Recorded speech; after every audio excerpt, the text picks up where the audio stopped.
কয়েকদিন আগেই কোণে দেখা আলো ধারাবাহিক নিয়ে দর্শকরা খুবই দুশ্চিন্তায় ছিল, কারণ ধারাবাহিকটি মাঝপথেই বন্ধ হয়ে যাওয়ার কথা ছিল। কিন্তু তারপর ধারাবাহিকের প্রোডাকশন হাউস পাল্টে এবং রাইটার পাল্টে ধারাবাহিকটিকে আবার চালু করা হয়েছিল। আর তারপরে এখনও কিন্তু ধারাবাহিকটি খুবই ভালো টিআরপি দিচ্ছে। হঠাৎ করে ধারাবাহিকটি শেষ হয়ে যাক সেটা কিন্তু কোনো দর্শকেরাই চায় না। সকল দর্শকরাই চায় যে কোণে দেখা আলো ধারাবাহিকে লাজু অনুভবের মিল হয়ে যেন ধারাবাহিকটি শেষ হয়। তবে এবার এই সব কিছুর মাঝেই কোণে দেখা আলো ধারাবাহিকে এক গুরুত্বপূর্ণ চরিত্রের মুখবদল হয়ে গেল।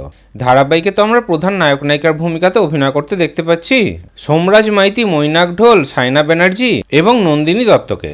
এছাড়াও ধারাবাহিকে অন্যান্য গুরুত্বপূর্ণ চরিত্রে আরও অনেক জনপ্রিয় তারকারা অভিনয় করছেন।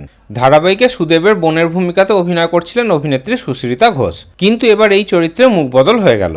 এখন থেকে কোণে দেখা আলো ধারাবাহিকে সুদেবের বোনের ভূমিকাতে অভিনয় করতে দেখা যাচ্ছে অভিনেত্রী আঁখি ঘোষকে, যাকে আপনারা এর আগেও বাংলা ধারাবাহিকে প্রধান নায়িকার ভূমিকাতে অভিনয় করতে দেখতে পেয়েছেন।